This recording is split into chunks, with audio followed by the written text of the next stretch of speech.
మా నాన్న సమాధి చూసుకున్నానంటే అది సాయం దాని వల్లే. కొంతమంది తెలిసింది, కొంతమంది చాలా మంది తెలియదు. ఆ రోజు అన్న ఓకేరా చేసుకోకపోయి మీరు సపరేట్ చేసుకున్న దానికి ఈరోజు మాకు సపరేట్గా అయింది.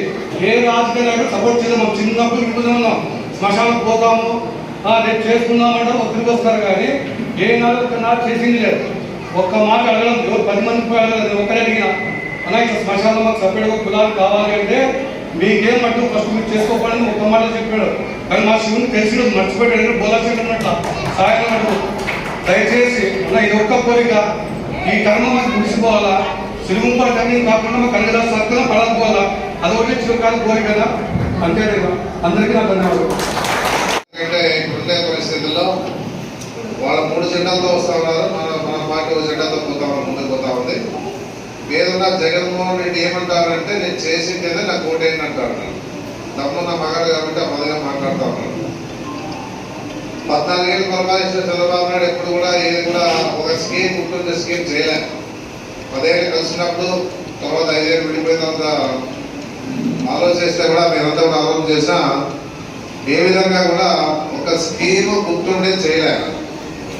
ఏదన్నా 14 ఏళ్ళు పరిపాలించినాడు. ఎంతసేపు ఉన్న ఓట్లు మాత్రమే ఆశించినాడు. ఓట్లు వేసిన తర్వాత ఏ విధంగా పరిపాలిస్తాడో మనం అందరూ కూడా ఆలోచన చేయాలని చెప్పేసి నేను చెప్పడం జరుగుతాను. పరిపాలించిన వాళ్ళు రాజశేఖర్ గారు ఉన్నారు. ఎందుకంటే అది పరిపాలనలో రైతులకు ఉచిత కరెంట్ ఇచ్చినాడు, రైతు భరోసా, రైతు రుణమాఫీ చేసినాడు. అదే కాకుండా పెన్షన్లు, 64కి రేషన్ కార్డు, దాంతోపాటు ఫీజు రియంబర్స్మెంట్, ఆరోగ్యశ్రీ కార్యక్రమం ఇచ్చినాడు.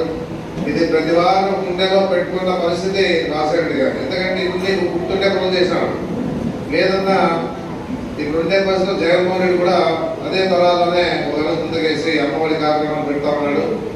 చేయుతనే కార్యక్రమాన్ని ఆర్థికంగా మహిళలకు ఇస్తా ఉన్నాడు. పెన్షన్ అర్హులకు ఇస్తా ఉన్నాడు. ప్రతి వారికి కూడా ఆరోగ్యపరంగా ఆరోగ్యంగా ఉండాలని చెప్పేసి దాదాపుగా 5 లక్షల ఉన్న ఆరోగ్య కార్డుని 25 లక్షలు చేశాడు.